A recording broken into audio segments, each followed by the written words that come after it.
Okay.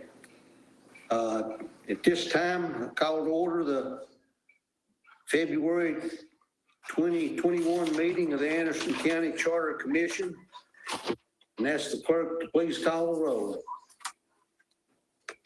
Commissioner Fritz, Here. Commissioner Emmert, Commissioner Isbell, Commissioner White, Commissioner Meade, Here. Commissioner Stanley, Here. Commissioner Smallridge, Here. Chairman Stonecipher. Present. We got 6 here and 2 absent. Okay. At this time, if you would please stand wherever you are for the prayer by Commissioner Fritz and the pledge flag by Commissioner Smallridge.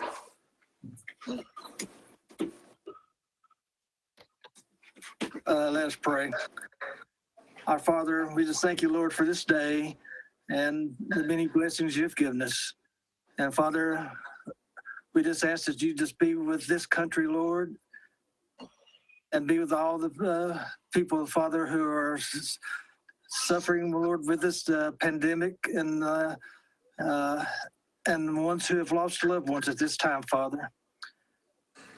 I know it's hard to understand, but we know that there's hopefully an end in sight, Lord, and just give us love, comfort, and peace, Father, during this time. And Lord, we just ask now that you just be with each and every one of us as we conduct the business of this county. Give us wisdom and insight, Lord, as we conduct this business, so it'd be best for the county and for the people of this, Lord. Forgive us when we fail you in so many ways. For Jesus' name I pray. Amen. Okay, please join me in the pledge. I pledge allegiance. Pledge allegiance to the flag of the of the United States of America and to the and to the republic for which it for which it stands, stands, one nation, under God, indivisible, and justice with liberty for for all. Okay, thank you.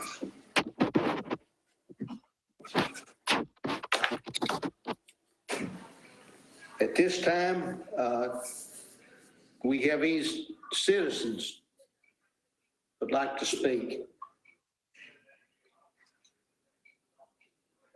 With citizens online, VL, and there's no one here in the room 312.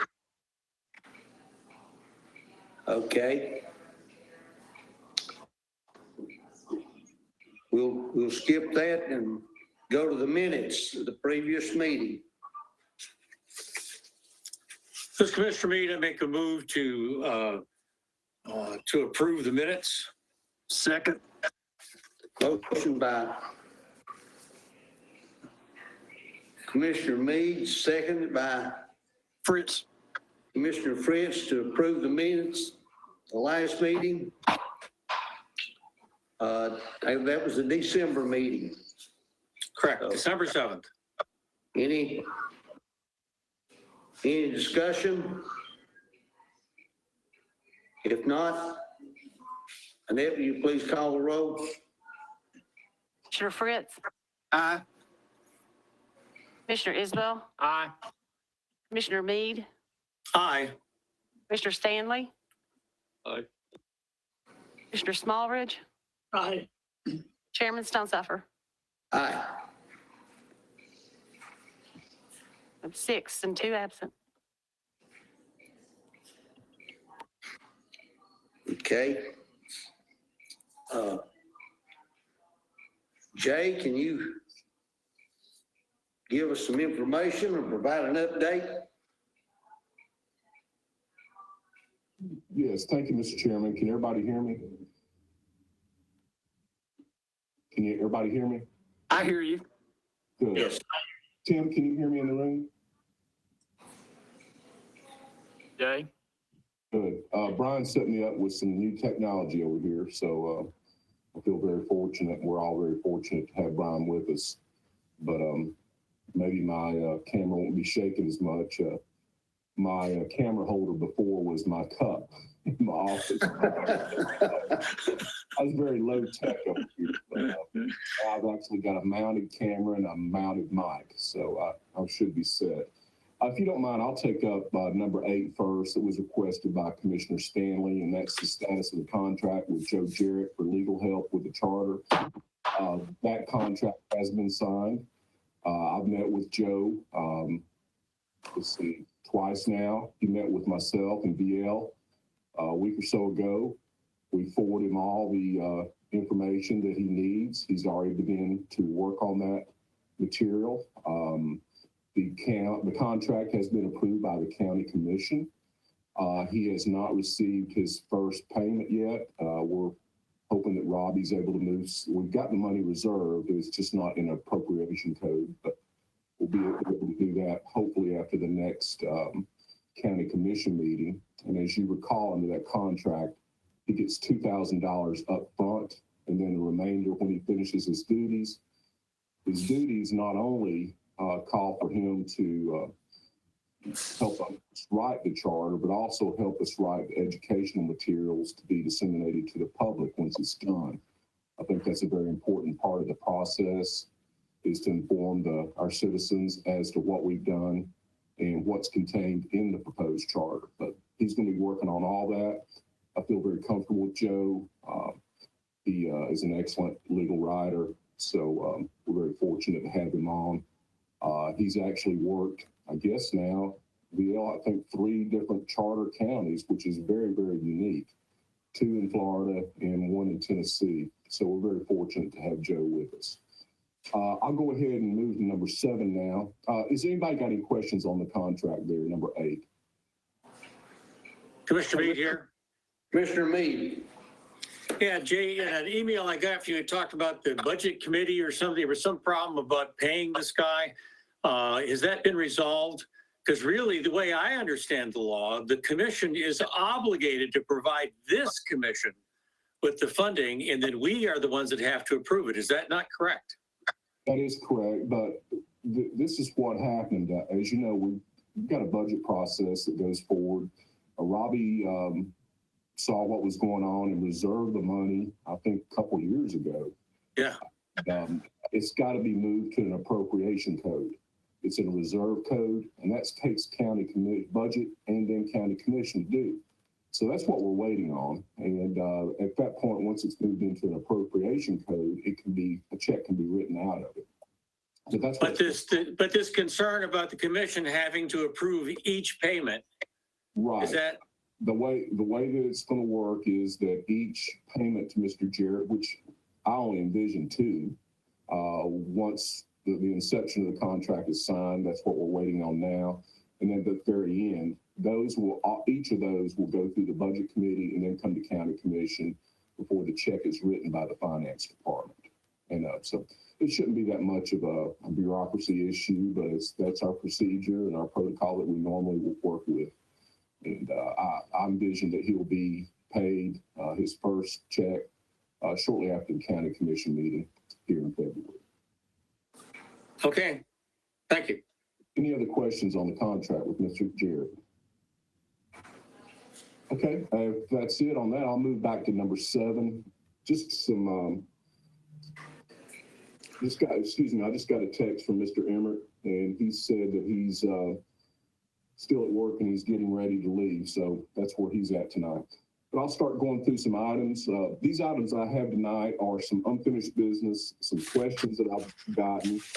And if there's anything you feel like you need to take a vote on, just stop me and we'll pause here.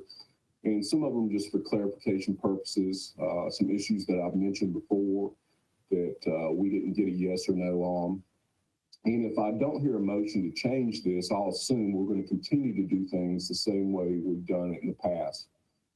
But anyway, number 1 here, the finance and purchasing committees, as you know, along with the budget committee, that's been a standardized form for some time, and they set their own policies. That's pursuant to state statute, and I want to make you aware of that. So as far as this body changing those policies, I don't think we're going to be able to do that. We can add some things to fill in some gaps, of course, but to change the way finance policies are enacted here in Anderson County, that's governed by state statute. And I think we all like that. It works very well. The way a budgeting process and a policy would go, or a purchasing change in policy would go, those committees would respectfully pass that at their level, either the purchasing or the budget committee, pass that up to the finance committee. The finance committee looks at it, and at that time, they enact that policy. It does not take county commission approval. Once that finance committee adopts that policy, then it is what we go by. That, I would advocate that, stay consistent with state law, and leave them to enact their own policies. Any questions on that? Yeah, I have a question. Yes, sir. Home,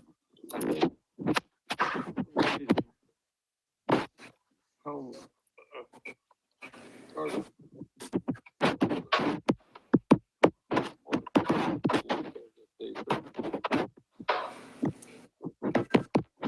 Include perhaps information written, hopefully at some point, how citizens can interact better with home rule. David, we're not hearing you very well at all. Oh, I'm sorry. Can you hear me now? Better, but I was. You're low, but I can hear you. I would just like to know if we will get some written updates on the various parts of the charter that as they are submitted by our council, by Attorney Jarrett. Yes, sir. That's the way I think we've all envisioned that process.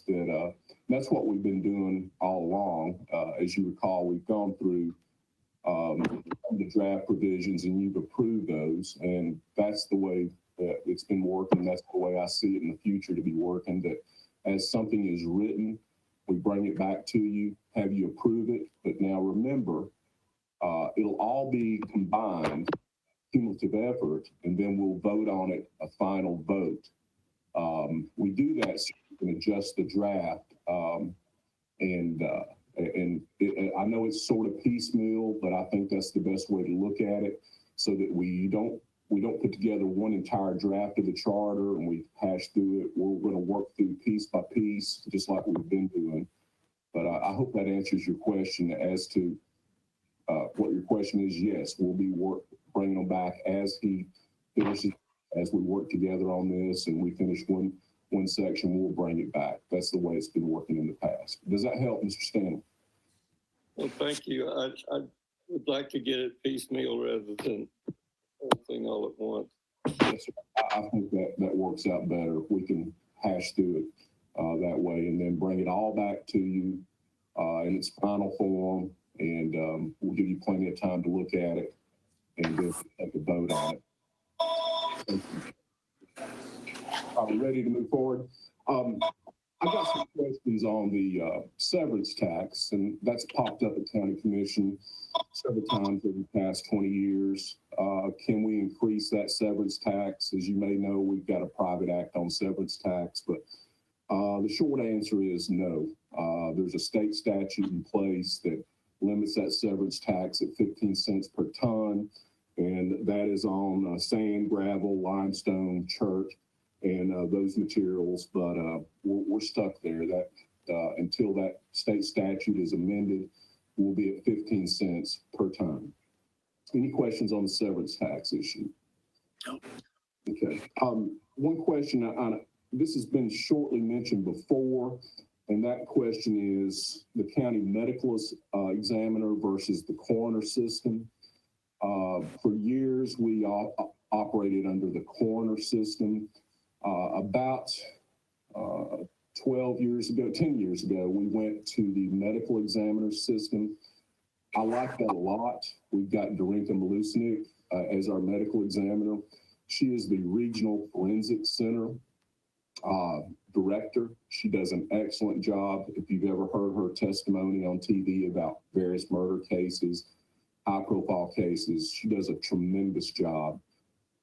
She works well with us. She works well with the sheriff's office, especially the district attorney general's office. Does a phenomenal job. She's helped us with the opioid problem in our county and anything that we need. The coroner system was a problem. It was difficult to get people to fill that position. And most of the time, they were non-medical professionals. The last person that had that was an EMT. And I know it's very beneficial to the DA's office, local municipal police officers, and our sheriff's department to have a trained professional in that role.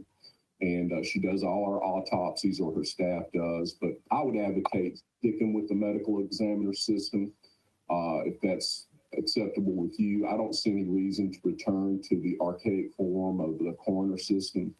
And again, I think that is overwhelmingly what the police chiefs and the district attorney general and the sheriff would like to see, is to stay with the medical examiner system. Should we Mr. go- Dean, I'm full in favor of keeping the medical examiner system similar to what we have now. Do I hear a second? Fritz, second. Motion made and second to keep the present system of a medical examiner. Any questions? Is this a medical examiner that is at the University of Tennessee, or who is this? Dr. Darinka Malusnik is she's the director of the Regional Forensic Center. That's a consolidated effort. I think there's 17 counties involved in it. And I think 5 or 6 of those counties, she is the medical examiner. I don't think she works for the University of Tennessee at all at this point. Years ago, I think that's the way it was set up when it was at UT Medical, but they've removed themselves. Knox County was instrumental with giving them funding to develop their own office. They've got a standalone office now. They're no longer in the UT Medical Center, but they have all the resources that they need there. And we're partners with Knox County and Blount and a couple other big counties there, but she does a great job. Does that answer your question, Dr. Stanley? Yes, thank you. Yes, sir. Any other questions on that? Mr. Mead? Yeah, I think it's important to note, not only is this particular medical examiner really, really good for us, the system, whether it happens to be that particular person or not, is best, I believe, for the county. And that's what we're really voting on. Yes. Yes. You're correct. Okay. Annette, would you please call the roll? Commissioner Fritz, Aye. Mr. Isbell, Aye. Commissioner Mead, Aye. Mr. Stanley, Aye. Mr. Smallridge, Aye. Chairman Stunzuffer. Aye. Motion passed with 6. Okay. The next issue we brought up before, I don't have in my notes if there was any action, and that's the constables. The question, I guess, is, do you want to keep the constables as they stand? The other issue is, do you want to strip the constables of law enforcement power? This has come up twice before at county commission. Both times it failed. I believe, if I'm not mistaken, both of them were really close votes, 8-8. We still have the constable system in Anderson County. It's a rather old system, but it's been in state law for many, many years. I think we're in the minority of states there. I think somebody told me here a while back there's only like 27 counties that still have constables. I'm torn on this issue. We have some great individuals that serve as constables. They are not covered under the county insurance. When they all come into office, I tell them that they're on their own. They need to get their own training, their own vehicle, their own equipment, their own uniforms, and certainly their own insurance. But some of them are more active than others. Some of them you'll see actually on patrol. We've got a young man in the north end of the county that actually patrols. The gentleman here in the Clinton area does a fine job. Sometimes, and the county commission has had to take this issue up in the past few years, is we don't have anybody interested in running for these positions, but county commission has to make the appointment. But right now, as it stands, the constables are valid in Anderson County, and we continue to have those unless a change is made. But that's the question I have to you, is you want to keep the constable system, you want to keep them in the charter, or the other alternative form is to strip them of law enforcement powers. I don't know if that's even a viable option. It seems like that if you wanted to do away with constables, you would do away with them instead of just stripping the law enforcement powers. It's one or the other to me. But anyway, I need a affirmative decision on whether to include the constables in this charter or to remove them. Commissioner Smallridge? Yeah, Jay, I was just wondering exactly what do they do and how does that fit in with our regular law enforcement program, and how are they paid? They're not paid. They're volunteer status. Some of them have tried to work with the sheriff, tried to work with the clerk's office to serve papers. That's not been successful. The way we serve papers here is a long-standing tradition that the court system sends them to our sheriff's office. They have a civil process division, and they serve those papers. They get no compensation from the county. Some of them, we had an issue with one a couple of years ago where he was working with a rental appliance and furniture store and was doing repos and making money that way. How do they work with the sheriff's office? I don't know what our current sheriff is doing right now. I haven't asked him about it, but the last sheriff was very reluctant to even allow him to use the system, which was a safety issue, I have to admit. And I don't know if that's been straightened out or not, but they still are active in Anderson County, more active in some regions than not, than others. But does that help at all, Dr. Smallridge? Yeah, but so they're totally volunteer. Why do they do that? I guess is a question. They do it as service to our community. They do it to assist us in public safety efforts. But they get no pay, and they're on their own as far as equipment and vehicles and insurance. There is a state academy that's run by the Tennessee Constable Association that they're required to complete. But it's an abbreviated academy. It's nothing like the basic law enforcement academy that you see our normal police officers and sheriff's deputies that are mandated to complete. Commissioner Meade and Commissioner Fritz. Yeah, I just want to point out that most of us made promises to our constituents when we ran for office that we would change as little as possible and only make changes in places where there was a clear and present improvement, or it provided some extra service that we didn't have before, like being able to pass ordinances and stuff like that. And so I'm in favor of leaving like it was. In my case, that's what I think we should do, because I made a commitment that I would only change those things that I thought represented a significant improvement in the way we did business, or that was somehow was a big advantage to us. And these guys are just volunteers, provide some services that otherwise we just turned down. Thank you. Commissioner Fritz. Yeah, a lot of your constables, everything they do, they basically do it out of their own money, their own funding themselves. They have done it because a lot of the times their dad or someone in their family over the years have been constables, and it's just carrying on their family history of carrying the constable's name in their families and stuff. A lot of your nonprofit have used nonprofits in the past of helping traffic control when they have special events and things like that.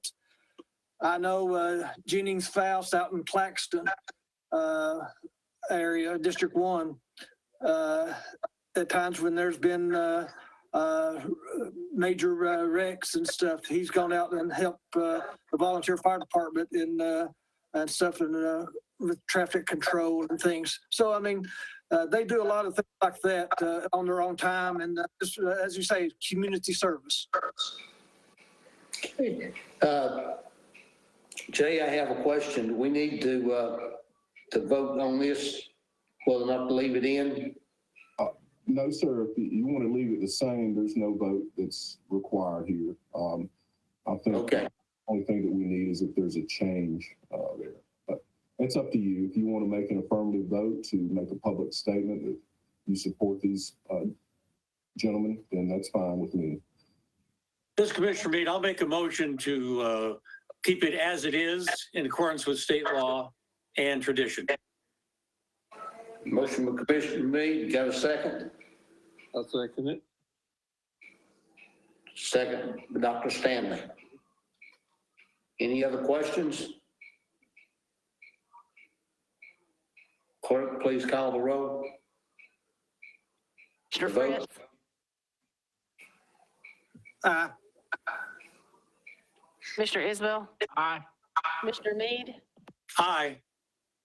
Mr. Stanley, Aye. Mr. Smallridge. Mr. Smallridge Aye. and Cameron Stonesifer. Aye. Motion passed.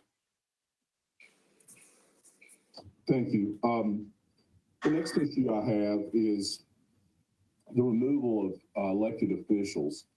You may have seen in some of the charters that we've sent you an alternative removal procedure. This county utilizes the ouster provision in state law. There's also a recall provision that you see more accustomed in municipalities. We've seen that in charters. That's up to you. I can tell you, speaking with some of my counterparts across the state, it could be problematic and used as a political attack.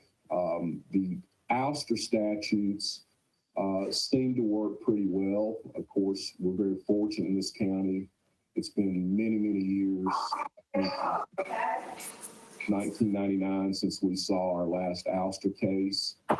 The question is, if you, similar to Jay, could we have the microphones turned off if you're not speaking at the moment? We're getting a lot of feedback coming across your microphones. Are you speaking to me, Don?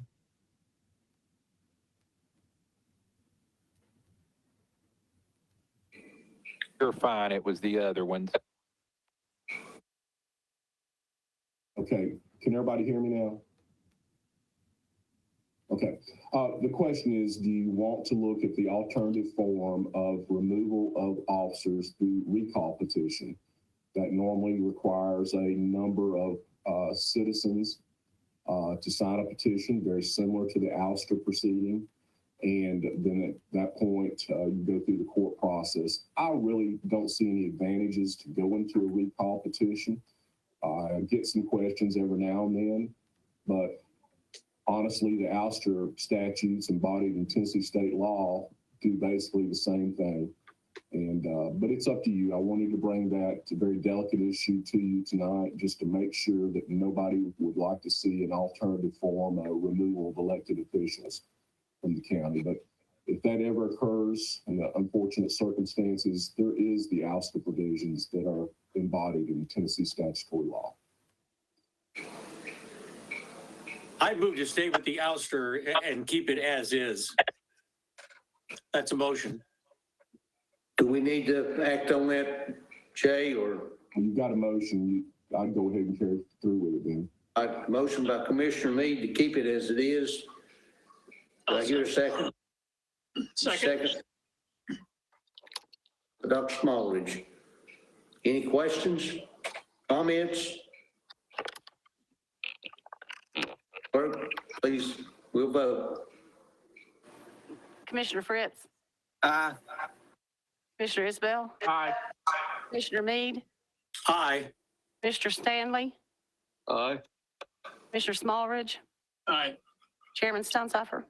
Aye. Motion passed with 6. Thank you, gentlemen. We spoke previously about pilots or PILTs and TIFs. And, you know, we've had a number of these that have come before the county commission in the past. They're a useful tool in attracting businesses and industry to Anderson County. They've worked very well. Sometimes there's some controversy around pilot agreements and the TIFs, of course, but the benefits, we believe, we hope, outweigh any of the issues involved in them. And you previously decided to stay with the pilot agreements or PILTs, as called by some, that are issued by the IDB and then approved by county commission.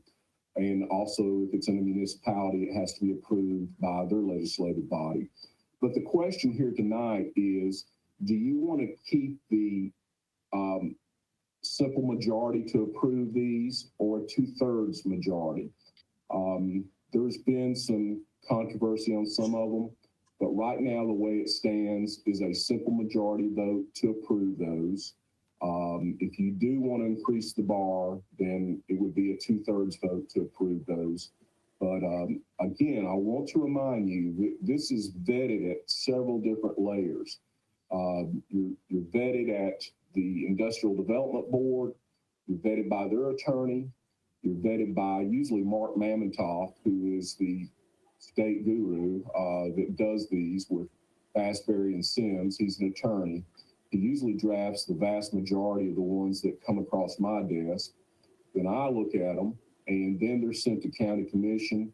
And also, the way our rules are set up, they have to be passed by the municipality before county commission can take them up. So they're vetted at several different layers. But right now, they pass by a simple majority. But is there any initiative on this body's part to raise that bar to 2/3, or do you want to leave it as it stands at simple majority to pass? Commissioner Meade? I think because of the multiple layers of vetting that take place that the law director just explained, and the fact that I believe there's sometimes a tendency for commissioners to not vote for these if it isn't in their district. And so I think we need to stay with the simple majority. That's enough of a safeguard of moving ahead when we shouldn't. Thank you.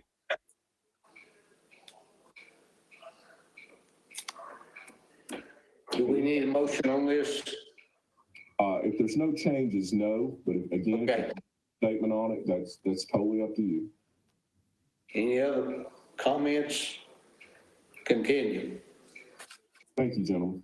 The next question I have, hang on just a second, is the conflict of interest statutes. As you know, that's one of the required areas that we have to address in a charter.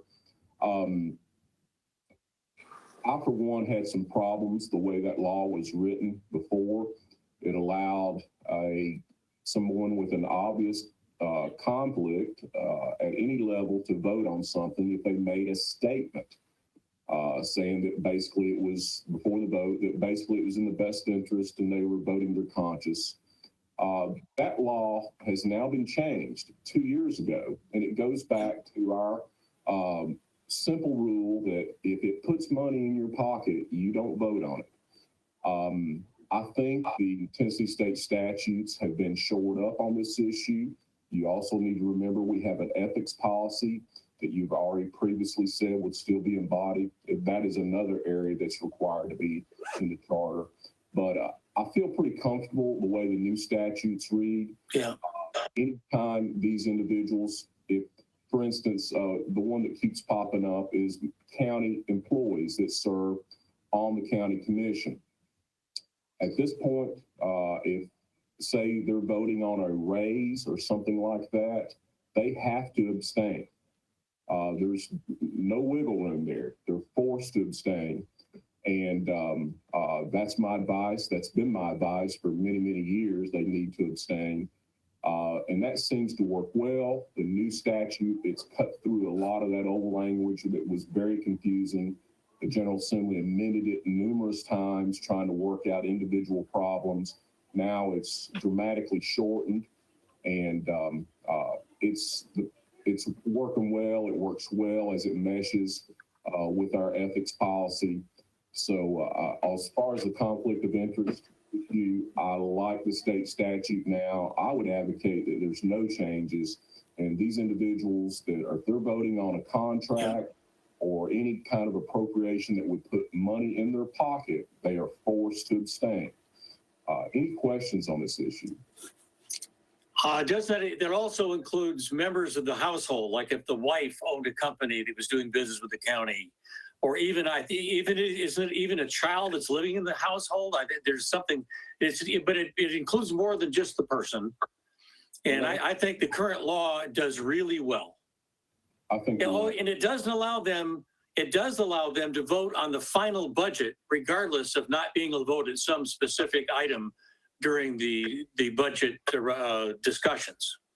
you are correct. But the specific motion that may produce the conflict or may have a personal gain, they have to abstain.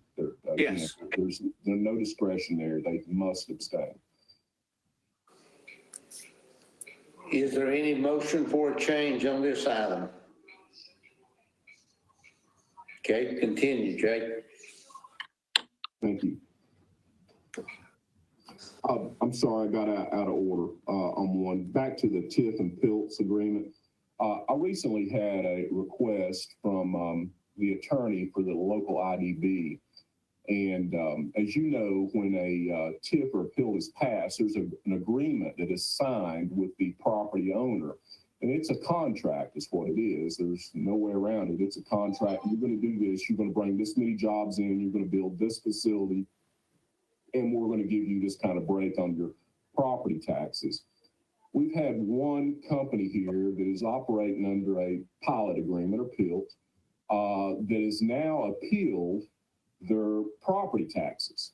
And the attorney asked me specifically if the county commission would consider adopting a policy that once these companies apply for and are granted a pilot or PILT or a TIF, that they cannot appeal their property taxes.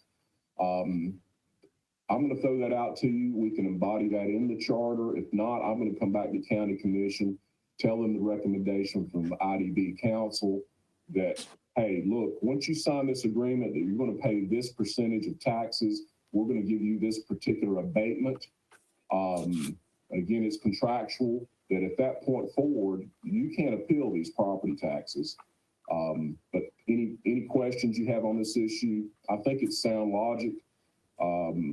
This one company is a very big company operating in Anderson County. They have a long-standing pilot agreement, and now they're appealing their property taxes.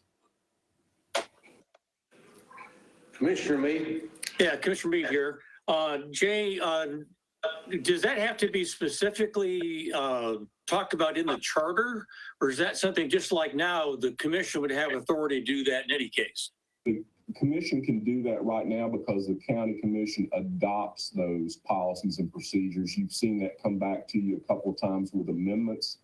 But if you want it to be ironclad, we can put that in the charter that, and you know, these abatement programs are very controversial. Some people say, look, there shouldn't be any abatements. I pay my property taxes. This company pays their fair share. And why do they get a break? Well, most of the time, they're signing on to an agreement that they're going to bring so many jobs into this county. They're going to build so many square footage and of a plant or whatever. They've got obligations on their side. But that's the issue. If this body doesn't want to take this up, I understand, but I'll bring it to county commission because I think it is a good idea that once you sign on, you're going to pay this much taxes. We're going to give you this amount of an abatement. that should be it. You shouldn't have that opportunity to go back and then appeal that decision. Well, let me ask you this. I don't know if there's anything available in, anywhere, if anybody's tried it or not to put this in the charter. I guess my concern would be if it's in the charter, would that be something that could discourage a company from moving in?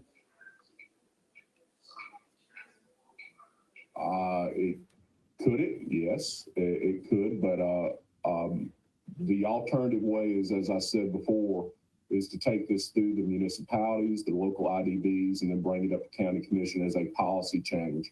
And that may be something that you want to see. That's an easier move.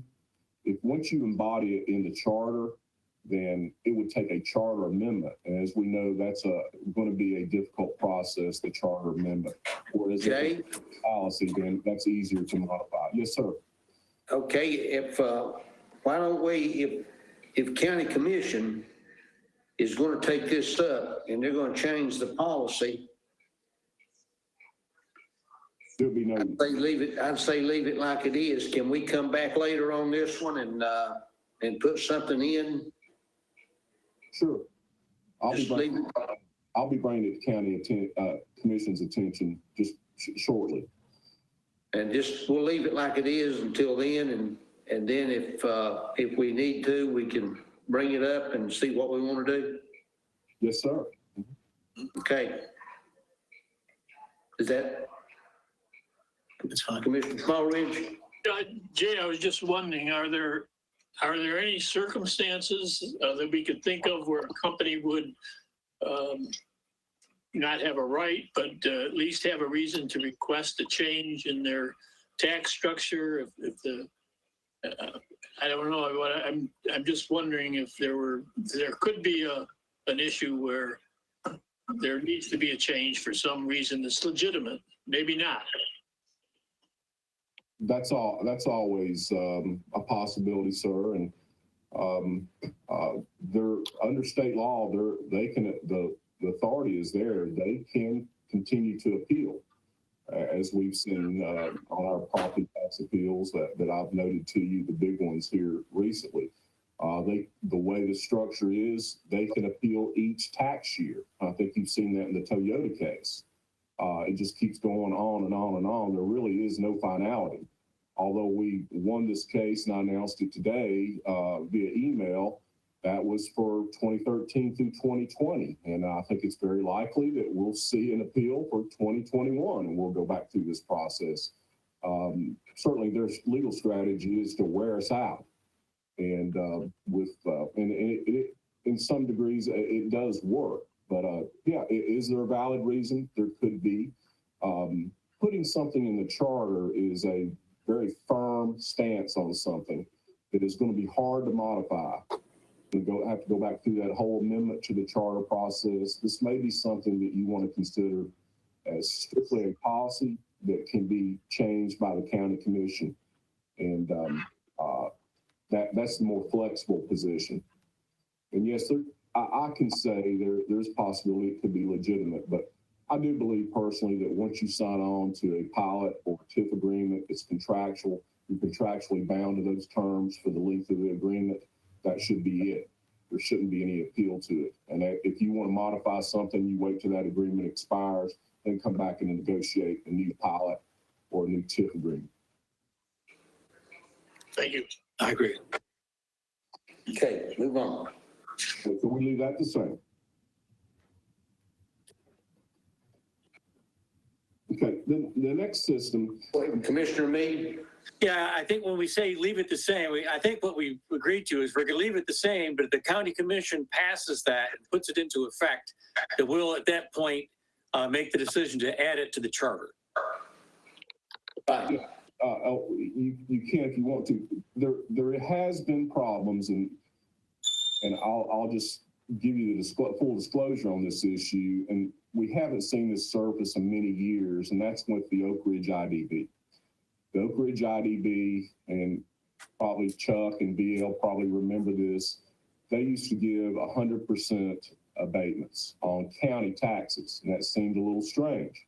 How can a local appointed board make a 100% abatement on county taxes? That was challenged by Roane County back in 02 or 03, and the court said, yes, they can. Actually, it was an AG opinion that would stop the lawsuit, but said that they can do that. Now, remember, the Oak Ridge IDB operates independently as long as they're inside the municipal limits there of Oak Ridge. It would not take county commission to approve such a thing. So Oak Ridge can continue to do that. They have their own IDB. If you wanted to stop that, it could be done by the county charter, but again, that's not as flexible as the policy change. And I'll have to admit, the Oak Ridge IDB is much more conservative than the past 10, 12 years than they were in the early 2000s. We don't see a lot of this. They're operating on a similar matrix as what Anderson County Economic Development and IDB operates on. And I like that a lot better. It's not up or down. You have to have so many jobs, so much infrastructure, and then you put it in the matrix, and then you determine the abatement at that point. But that's, I guess, the basic issue is: do you want to allow it to be controlled by policy, or do you want it to be controlled by a charter amendment? And as it stands right now tonight, I hear you saying you want it to be controlled by policy. Is that it? Ready to move on? Thank you, gentlemen. Yeah, this issue is something that we changed here in Anderson County. I believe there's been no movement among our fee officials to change, and that is the fee system versus the salary system. The old Tennessee law, and it's still in place, our elected officials can opt to go back to this at any time, is that the fee departments, the ones that generate revenue, what they do is, under the fee system, is they retain at least 3 times their annual budget for personnel, and anything left over, they move it into the county general fund. They operate more as independently that way. That's the old, what we call fee offices. Anderson County, I believe it was 05, we went to the salary system. And the salary system is what I think everybody is accustomed to seeing. These fee offices move their money into the finance department, all the revenues, everything, and then county commission appropriates that money needed for their operational costs and for their payroll each year. It adds some flexibility to it. It adds some layers from the budget committee and certainly county commission to approve those. As you see it now, and you've seen it since 05, we've been in the salary system. I've not had any of the fee officials wanting to return to the old fee system, but I like the salary system. I think everybody has become accustomed to this. And as long as county commission continues to appropriate the needed expenses for that offices, I haven't seen any problems. We've had some salary suits, very few. They've been worked out. And most of the time, it's just getting the parties to the table and we can work them out. But county commission has been very good to these fee departments and allowing them to giving them back the money they generate to offset their operational costs. Professionally, I'm in favor of the current system of the salary system. I wanted to throw that out there to you. It's an ongoing budget issue that we need to address, but I'd like to see it stay the same. You may differ from me, and I understand that, but if we went backwards and went back to the fee system, it's going to cause an accounting nightmare. Each individual office has to have a bookkeeper and retain those funds, and you don't see, the county would not see those funds being transferred into the general fund like you see now. And again, they have to retain under the fee system 3 years of funds in their office. So a lot of these departments would be holding money that the county desperately needs for operational costs. But My advice on that is to keep the salary system in place here in Anderson County. Agree. Any questions on? Anybody have a motion for change concerning that? We're assuming everybody's satisfied. Thank you, sir. Go ahead. The next issue is the countywide fire department. At some point in the future, we're going to have to move to this model. I don't know if the time is now. It doesn't take it to be written in the charter. As I've stated last month at the legislative meeting, our volunteer fire departments continue to suffer through budget problems. Very few of them can operate with the current funds that are coming in. The old days of the chili supper and the boot drives just do not sustain the operational cost.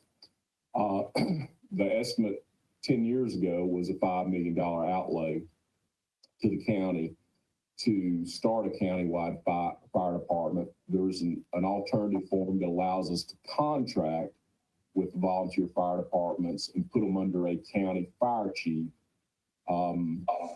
I don't know if it's needed right now. County Commission can certainly take this up at any time, but I think anybody that knows Anderson County knows that this issue is going to continue to be a problem and handicap us as far as public service needs. Thanks and hats off to the many men and women that volunteer their time to these rural areas of the county. I don't know what we'd do without them. If you ever get a chance, certainly pat these people on the back, go in, look at their operations. They barely get by. Tim's been very instrumental in the volunteer fire departments, and it's tough for them. It really is. And we've looked at alternative funding streams, and Commissioner Fritz came up I think it was 2006, came up with a fire truck resolution. That's helped to some degree. And we've been very, very blessed with Oak Ridge giving us hand-me-down type engines. If you ever seen any of these, they look like they're brand new, and they might have been in Oak Ridge in service for 20 years. But what has to happen to fund this countywide fire department is a fire tax. And anytime you say the word tax, we've got problems. There's going to be some people that don't understand it, but I can see this issue coming to a head probably in the next 10 years. We're going to have to make a move. Things are going to have to change, whether that's through a contract with some private firm, a contract with the volunteer fire departments, or whatever. But to continue to think that these volunteer fire departments are going to remain self-funded is a fallacy. It's just not going to exist. But I'm not asking for anything tonight on that. We'll just keep the current system, but unless somebody wants a change and wants to write the county fire department in the charter, but there's no way that we're going to be able to sustain this current operation much longer. It's really difficult, and without these dedicated men and women, I don't know how we do it right now. But any questions on the countywide fire department? Commissioner Meade? Sorry to be so talkative tonight. Two things. One, I think that the county can step up and probably spend a lot less than $5 million a year and have a really good quality volunteer fire department. Also, if we added going to a county-wide fire department that's going to cost $5 million a year into the charter commission, well, you can just kiss the charter goodbye. It would be a very negative aspect of the charter. And so I think we need not to make that step as part of the charter at this time. So we need to stay where we are and have the county commission look at providing more ample funding, because I'm not sure what we're spending now, but it's a long way short of $5 million a year, but it's not close enough to it. No, what, Tim, do you recall, is it 17,500 or something that we have each year? It's changed a little bit. What we donate to them, and then I can't recall exactly, and I don't have the budget in front of me, but it's not a lot of money. That's correct. I think we raised, it was 15 and then we raised it by like 2,500 several years ago. Okay. Just keep that up in mind, that this is an issue that's going to be, Anderson County is going to be facing for years to come. Okay, thank you. Mr. Fritz? I know our fire departments, they'll send out requests to all the citizens for maybe 50 or $100 donations from all the different households throughout the whole county. What they get back is very, very minimal. So it's probably it's very embarrassing what they get back. If every household contributed $50 to support the fire department, it'd be unreal, you know, what they would probably be able to do and probably what they'd be able to accomplish.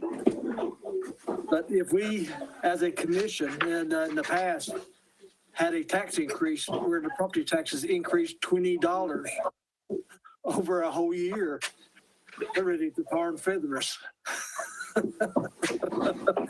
So, I mean, I totally agree that we need to help our fire departments.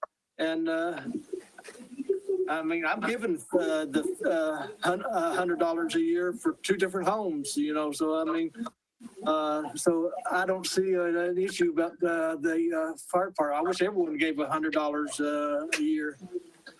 But I see if we put this in the charter, as Commissioner Meeks says, you'd have a lot of people vote against it because they see it being a major tax increase. And but somehow we do need to look at what can we do to get something in there to where we can help our fire departments in the future, because we've got to do something. I just need a steady revenue stream, and the $5 million, as I spoke about, that would be hiring people, operating an actual fire department. The alternative forms of contracting it out are much cheaper, or a partnership with the volunteer fire departments are a much cheaper route with funding. And the other issue is the word tax that attaches to the whole thing. And we don't have that problem down in Oak Ridge. We don't have the problem in Clinton. It's the rural areas of the county that have the issue of getting proper public safety and fire protection. As you know, what happens is there's a call and these gentlemen are paged out and they have to leave their jobs. And not all can get away. Not all. I know there's been all kinds of nightmare situations where in the middle of the day, they're trying to find enough people to man an engine. And that's a problem. But that's one of the biggest issues for this county is fire protection. It will be a problem for many years to come. Jay, I have a comment about that. And I think it's a huge infrastructure problem for rural Anderson County. And that's where we had multiple water companies operating, and they put in small pipes for the water system, and they're not large enough to take on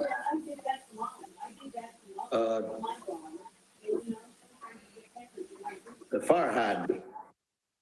So that's going to have to change throughout. So that could get into the zoning part as well. So I don't think the big problem is or the biggest problem is quote the fire tax or the amount of money, but as it is in the change to the infrastructure that's going to have to take place for it to be sufficient. I think you're correct. A lot of our mains that we call them that run along some of our rural roads are 2-inch. And I believe the minimum is 4-inch. What most fire hydrants need is a 6-inch or 8-inch. So you're exactly correct, VL.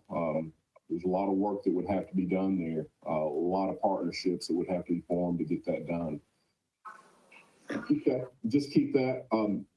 Any other questions on the countywide fire department? That's something that we'll continue to face, but as it stands right now, we'll let the county commission take that up as they need to take it up. I had a question about eminent domain, if there's going to be any changes. I'm not advocating a change for eminent domain. Eminent domain has only occurred in my tenure twice, once in my tenure, and I only know of one other time, and that's where the Anderson County High School is, the old Weaver property. But it seems that some people think that this is a governmental taking, not just compensation, which would violate the Fifth Amendment. That's not true. And I wanted to address this. The way the eminent domain statutes work in Tennessee, the governmental entity that's exercising eminent domain has to give fair market value for the property. It's not, and the misconception of the public is that we go out and take people's property, and that's not it. During my tenure here, we've exercised it. We got 2 appraisals from certified appraisers on the property, offered the fair market value. The landowner denied that. We had to go to court. The night before court, the gentleman settled the case with us for fair market value. But eminent domain is a word that gets people's attention because they think the government is coming in and taking their property. That's not how it works. And in fact, some of the large landowners would rather you that know the law, rather you take it by eminent domain, because if their property's in Greenbelt, they don't have to pay that rollback tax. So, but it's not been a problem here in Anderson County. Again, in modern day history, I think it's only happened twice in Anderson County. And Bill, what was it the mid 70s or early 70s that we built the high school? And that was the last big one, but it doesn't work the way some people think it does. It works very well under the state statutory scheme, which was amended in 2008, 2010. So I don't see a problem there. I don't think it needs to be addressed in the charter. There is just compensation. I don't think there's anywhere close to a violation of the Fifth Amendment for an unlawful taking, but I don't see any need for any kind of change there, and we just need to stay under the state statutory scheme. Any questions on eminent domain? All right, this next issue on the civil service system, we brought that up, the Merit Board civil service system. I don't have a yes or no on that. Were you interested in making a merit board or civil service system for Anderson County? I know we talked about it before. The way employment stands with Anderson County and governmental entities, it's at will, unless you're under a civil service or merit board protection, similar to some state agencies and similar to our sheriff's office, where you have to have just cause. The way in actuality, how it functions in Anderson County is for the vast majority of the time, unless you're on a probationary period, there is just cause. Some employees feel better under the merit board, the civil service system. I know the sheriff's office does, but I had that and we spoke about it briefly, but I didn't have a decision. Unless there's nobody wanting to move to that type system, then we'll just leave it as it is. Well, does that mean the sheriff's office is under it still? Yes, the sheriff's office is under civil service protection. We have a civil service board. They are the only ones here in Anderson County that have civil service protection. So to add anybody else, we'd have to put it in the charter.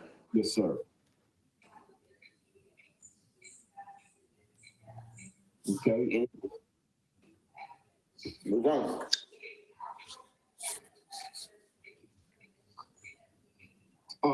This is an issue that I just wanted to bring to your attention. I think there's going to be a proposal go to the Board of Trustees this year, but it is an option under Tennessee law, and that is medical care for retired employees.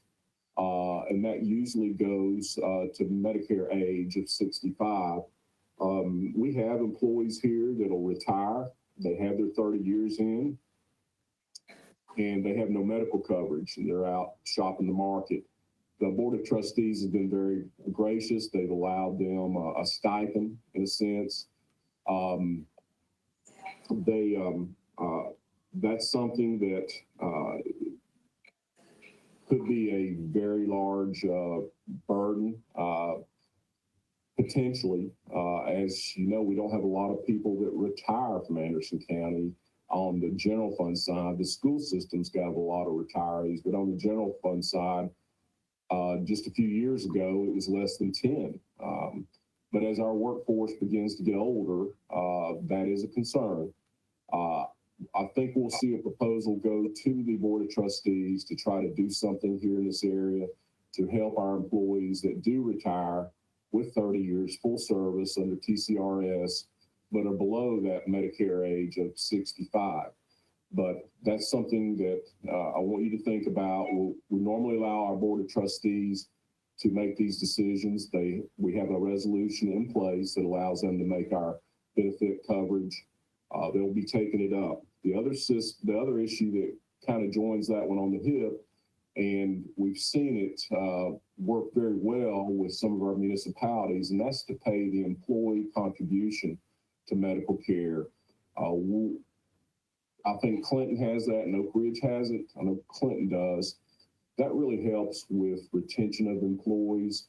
But again, you're looking at a large outlay for our county government if we go that way. But I'd rather see this issue be studied, and the Board of Trustees is the proper place to have it studied and look at all the what it would cost. Certainly, we want to know that, but it is very beneficial as far as retention of employees, and that is a problem.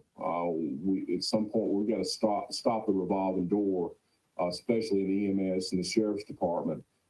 These individuals, we train them up, we spend large amounts of money training them, get them certified, and the next thing we know, they move over to another department, and we just lost all that money. But that's something that I would prefer that we allow the Board of Trustees handle.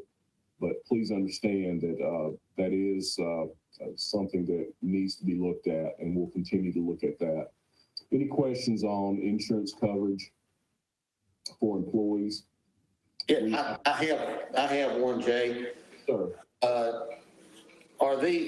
Now, I know if you retire under TCRS with 30 years experience and you get 65 years of age, the state pays $50 toward the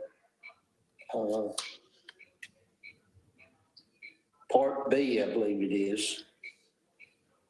And it's, I think if you have 25 years experience, they might pay $25 a month, is what I'm talking about.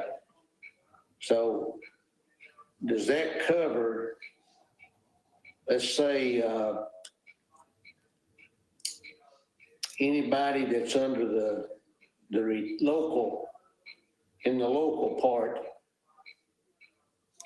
on retirement? They're in the TCRS. Do they get the same option from the No. state? I don't believe so. Our Board of Trustees has again, gave them a stipend. Those in that stay between whatever their retirement age is until they're 65, but and that's very gracious, but it's not something that we see across the board. It's certainly just a policy as it stands right now. Any other questions on that issue? Commissioner Meade? Does that specifically have to be in the charter? No, no. Specific to that, just we would still, as a charter form of government, we would still have authority to do that if it hadn't been done by them. Yes. Okay, that's fine then. Thanks. We'll have the right to exercise that at the county level. And the real issue is people that retire with 30 before they're 65 when they're not eligible for Social Security and Medicare. That is the issue. Yeah. We normally cover our volunteer firefighters on workers' compensation. There's a state statute that allows them to. I had this question up here today, but I'm not sure what happened. That was eliminated this year. We're going to have to go back and look at it. I'll ask County Commission during the budget process to look at it. That is a problem for our volunteer firefighters that are hurt on the job, putting out fires or responding to rescue type situations. Currently, they are not covered, and we do have that ability. We have in the past had that ability, but right now it's not in place. But we'll try to make some changes there. The penalties for ordinances, I wanted to just let you know, the way the law looks on this, if you recall, there's a constitutional provision that limits us to $50 per day on punitive fines. Now, restitution is much different. If it's a restitutional fine for the time the county, say on a building inspection, we went out and we did 6 out of compliance inspections, went back for another one to finally get them in compliance, we can charge that. But that $50 provision is in the Constitution. But under the ordinances for the charter form of government, I wanted to let you know that goes up to $500, and that's the cap on it. So if you did adopt traffic laws or whatever the ordinance would be, it could go up to $500. Then on property maintenance, it's $150 per day. So I just wanted you to be aware of that when we adopt these ordinances. I keep getting the question, what's the punishment? What's the punishment? Well, the general sessions judge, if they do accept jurisdiction over these ordinances, and that's not been worked out as of yet, they can issue a fine of $500. That's the cap on it. And on property maintenance and building code violations, zoning codes, it's a $150 per day. So just keep that. That's the cap on it. It can be anything underneath that, but the cap is $500 and then $150. Then I was asked the question, is there anything that we can do for tourism? The way tourism operates their funding, it's off the hotel motel tax, the occupancy tax. And as you know, 10% of that goes to the chamber. The other 90%, Ms. Wells does a wonderful job at promoting Anderson County. There is a taxation issue there that we can add another 2 cents to the tax rate for tourism. That doesn't have to be in the charter. I just wanted to make you aware of this for educational purposes. There is a situation where that's not enough to promote Anderson County. We do have that option. The county commission, I believe on that you have to be a charter form of government to exercise that 2 cents. I'm not positive on that, but I believe that's the case. To exercise that additional 2 cents for tourism, we will have to be on charter. Municipalities have that ability now. One of the Jay? Yes, sir. Jay, is Clinton still frozen on that? Yeah, they've got their own hotel occupancy tax. They have that as a home rule jurisdiction, and that's added to ours, I believe is the way that works. Is that your question? No, when I was on county commission, they couldn't charge hotel motel tax, but if they did, it went to the county to run the tourism department. Now they've got their own. It's in a sense private act on hotel motel occupancy in Clinton. Okay.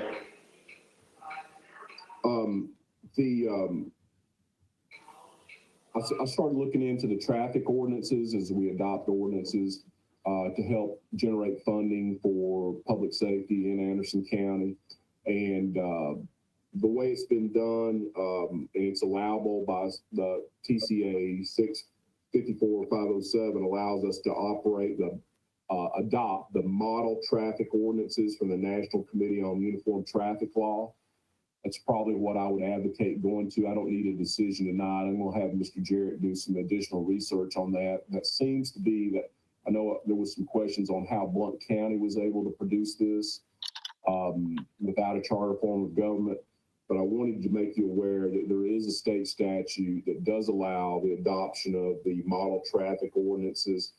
And apparently, and we're doing some more research, those revenue, instead of transferring that revenue to the state, the vast majority of it can stay at home in Anderson County. Did have a comment from one of the sheriff's deputies that said, we talked about some ordinances, and by no means do we have to adopt these tonight. No, by no means do you have to adopt them prior to the charter being passed. But one of the problems is, as we talked about before, is disorderly conduct, open alcoholic beverage in the passenger area of a vehicle. But one of the other issues that was brought to my attention is failure to produce an ID. There is a state statute on that we can adopt, so that is covered. I don't know if anybody has met the replacement for Ms. Harris that's doing our archives, the historian work. It's Matthew. He's done a fantastic job. The guy really has a passion for it. If you get a chance, go by and see him. He's, I never thought there would ever be a replacement for for Ms. Harris, but Matthew is doing a tremendous job over there. I really like him. I like his energy and his dedication to this. And I asked him what the Charter Commission could do to assist him. And he is really big on this idea of producing a historic commission for Anderson County to possibly save some of these buildings. The framework is in state law, save some of our historic buildings across Anderson County. He told me about a building that's set across the street beside Hoskins where the bank building was, and some of the things that had occurred as far as the meetings when Anderson County was formed, and how important that was, and some of the artwork that was in there, and it was just demolished. But that's something I'm going to look at, bring you some more information back. You may want to take a look at historic preservation of some of our buildings and assets in Anderson County. And what that would mean is they could be declared historic assets, and then they couldn't be removed. But that's always a delicate balancing act. Some of them are not structurally sound, but we do want to keep a piece of our history for our kids, grandkids to learn about Anderson County. But anyway, if you get a chance, go speak with Matthew. He can give you some extra ideas on the Historic Commission, a Historic Preservation Society, and it is in the code. It can be adopted without the charter. But anyway, that's an excellent idea. Another issue that's popped up here in the past 6 months is qualified immunity for law enforcement officers, qualified immunity for governmental employees. As you know, there's an effort to, in a sense, reduce qualified immunity and to eliminate qualified immunity. This has been very beneficial for law enforcement officers and county employees and city employees for many years. And what qualified immunity means is if you're operating within the policies and guidelines, you're on duty under color of law. A lot of your actions, as long as you remain within the scope of your official duties, are immune from prosecution. Without that, we would be seeing an abundance of lawsuits against our officials that are simply doing the job that they're hired to do. Now, as far as what we've got now, it's in jeopardy. There's no doubt. There's a movement within the United States to eliminate or reduce qualified immunity. We're going to see that have an effect on our law enforcement officers. And it's not just law enforcement officers, it's government employees as a whole. The question to you is, do you want to embody a qualified immunity clause in the charter? It would read something along these lines, and I've just made some quick notes. Any officer or employee of a chartered Tennessee county while engaged in the performance of duties or activities in connection to Tennessee or federal law orders from superiors, or emergency public assistance shall be entitled to all rights, privileges, exemptions, and immunities afforded by law. That's the statement. I know it's a huge concern of our law enforcement officers, especially our sheriff, our sheriff's deputies, anybody that's in this business. I honestly don't know why anybody would get into law enforcement if they erase qualified immunity. I know this is something you probably want to think about before we make a decision on it, but most of your law enforcement officers and county employees in general and city employees in general would certainly appreciate something embodied in a charter that allows them to retain this qualified immunity. I'm hoping the General Assembly of the state of Tennessee takes up this issue and acts quickly. And most of our qualified immunity jurisprudence is case law. I'd love to see it in a statutory form. And it's very important, I think, to the retention going forward of any law enforcement officer, because without it, you can be sued personally and lose your private assets, and it's just not going to be worth it. We're going to see a lot of people bailing out of law enforcement, even government work in general. And again, we normally think of it as a law enforcement doctrine, but it does apply to all county and municipal and governmental employees. But is there any desire for me to work on this issue of codifying a qualified immunity clause within the charter? Commissioner Meade. Commissioner Meade. Dan Udon. I'm very much in favor of having that as part of the charter. And this is not just law enforcement. Without that immunity, I mean, they can come in and they can say that anybody in the courthouse, any county employee, no matter what they do, they can just say, well, you did something that I think is wrong and I'm suing you. I had that happen to me, just a few years ago, where I was sued for doing things that were absolutely legal, no question about it, but it still ended up costing me about $12,000 in attorney's fees in court, in my defense. Now, luckily, I went back into federal court, and those people that sued me end up having to pay for everything I spent. They ended up giving me over $12,000 to pay for my legal expenses, to pay me back for what I spent. But this is not just law enforcement and fire department and stuff. This is everybody in county government, and I think it's critical. The military has that kind of things. It's widely done. And if you really have a case against somebody, you can there's still ways to sue, but it's really, really tough to do if you have to first get a judge to agree that it supersedes an immunity situation. So I'm very much in favor of that being as part of the new charter. Is that in the form of a motion, Commissioner Meade? I'll make that a motion. I think if we had a vote, we could kind of say how people feel about it. I feel pretty strong about it. Okay. Commissioner Isbell, we got a motion. Do we have a second? I have a second, and I would like to include it. We have the same thing, and Mr. Chairman will probably agree, and Mr. Smallridge, is we even have the same situation with our teachers. Mm-hmm. So, I would like to make sure that we include them as well. Yes, sir. It'll be all governmental employees in Anderson County. Any other comments? I'll bring the language back to you specifically before you say final grace on this issue. We need to vote. We have a motion and a second. Commissioner Meade. This won't change the vote, but I think this is important.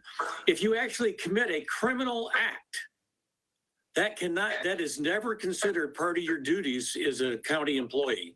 So if you commit a criminal act, if you actually do something that's a crime, it doesn't stop that. That's important. People understand that.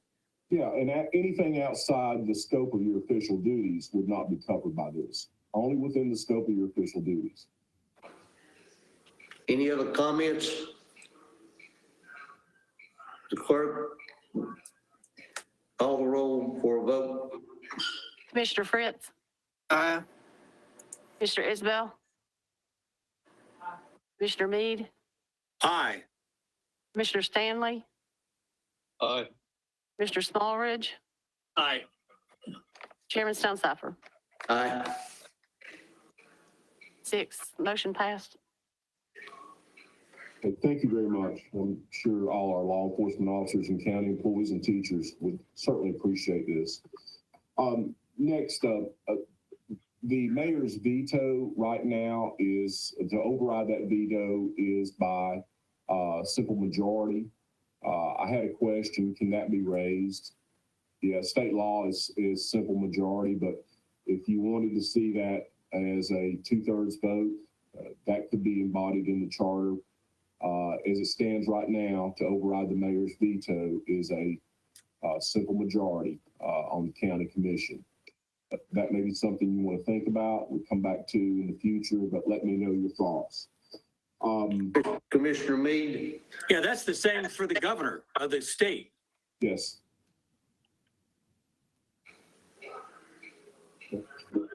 The auditor, I had a question on, are we audited? How often are we audited? We're audited every year.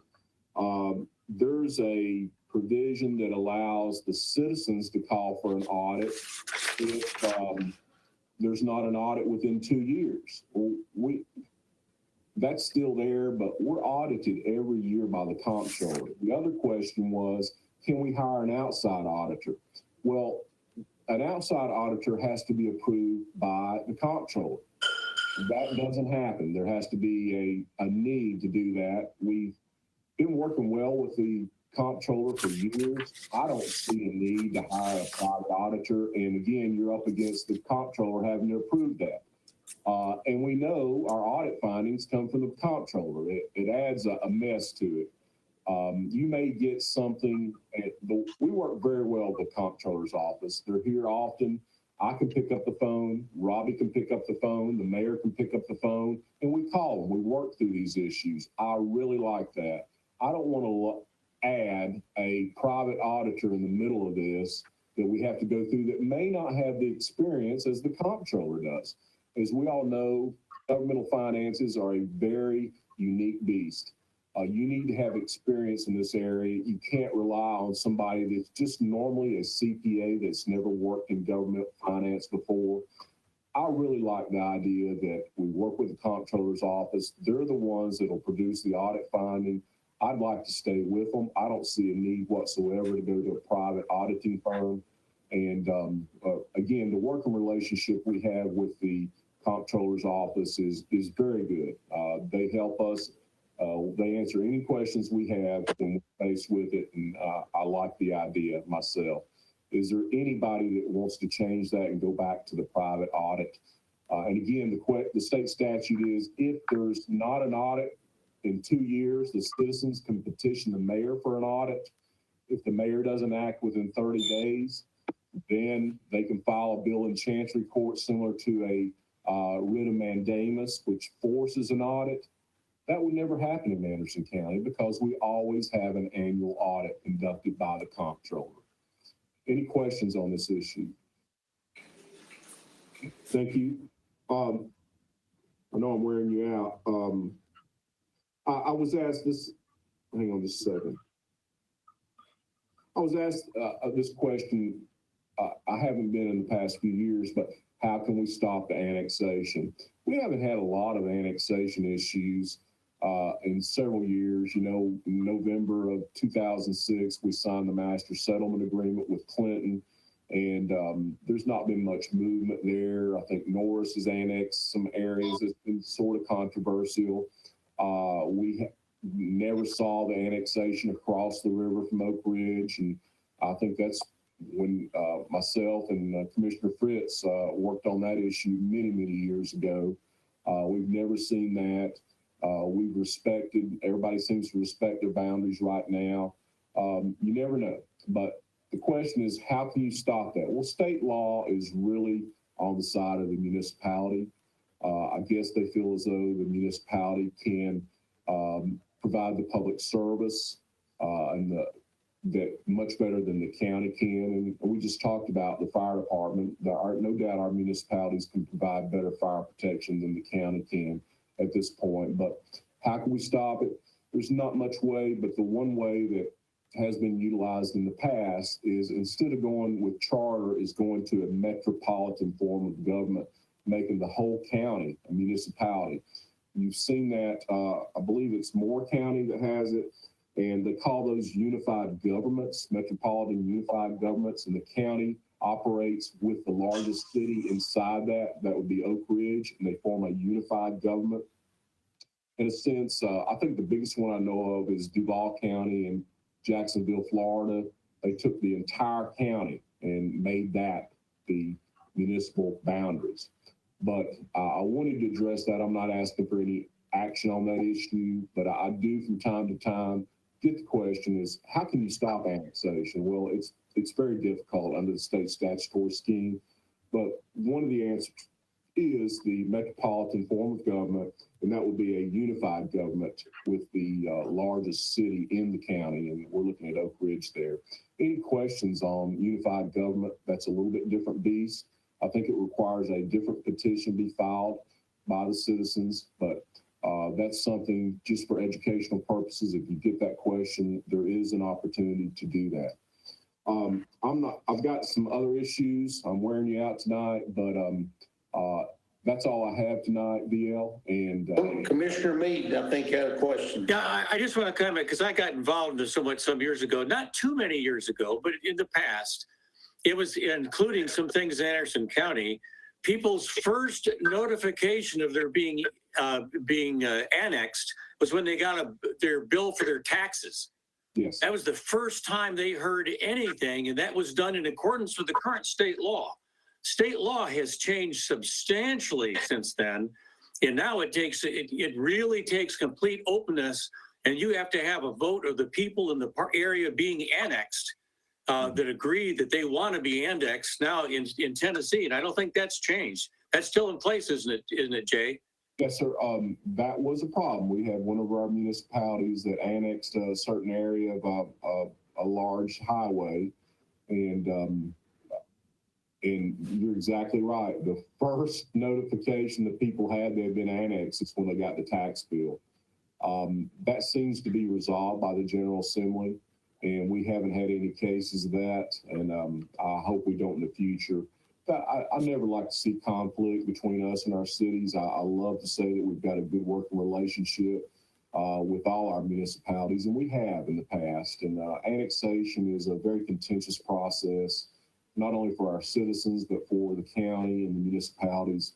But we've done very well with it in the past several years, and I hope we don't in the future. But if we do, if you do see a need there, we can address it. And the charter is the place to take care of annexation issues in as far as prohibitions. But that's all I have for you tonight. I appreciate your time. I know it was a lot to digest. You may have some questions. I may have piqued some interest in some issues that we've talked about tonight. Just call me, email me. I'll be glad to help you. And we'll come back, I assume, next month and do something more. We might have even some drafts. I'm not telling you, promising you we'll have some draft sections, but we'll certainly have something more for us to work on. And I do appreciate your commitment to this long process. But we're getting to the end, and VL's fixing to cover that. We've really made some big strides in the past few months, and it's all because of you guys. Thank you so much for your time tonight. Thank you. Under old business, I had down the review of the charter update. And I was asking Jay about what percentage we could be on as far as putting together something to get to Mr. Jarrett. And we think we're probably about 50% there. And then keep in mind that after we get a draft copy, well, we'll go to, that, of course, that gets into 3, 4, and 5. So I'm gonna every once in a while, I'll bring this back and we'll try to update and see where we are. And Jay's done a good job keeping us posted on it. That's all I have. Any other old business? Commissioner Meade? Yeah, in our December meeting, a Mr. Archie Burris from Lake City came to us and asked for help to help Lake City with the Free Enterprise Act. Is there anything we can do about that? Did this guy understand that it would probably be the county commission, not the charter commission? Or is there Well- something the charter would include that might do that? It would have, for them to be able to get it, it has to be in the charter. Yeah, that's. Oh, we just have to be in a charter to do it. Okay. Yes. He's speaking about the enterprise zones, but he named it a little bit wrong, confusing, but we know exactly what Archie's talking about. He's talking about the enterprise zones. We brought those up before. It's included as it stands right now.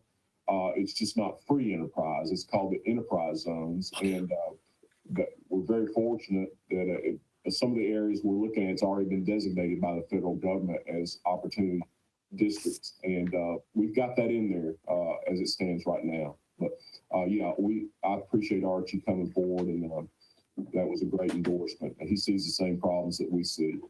Good. I just wanted to make sure we were covering that. I wasn't sure. Thanks. Okay. Any new business? Okay, the next meeting is scheduled for March 1st, I guess. Isn't that right? First Monday in March? Monday in March, yes. March 1st, yeah. All right, that's all I have. Do I hear a motion to adjourn? I move to adjourn. Okay, motion made. Hearing no further discussion, meeting's adjourned.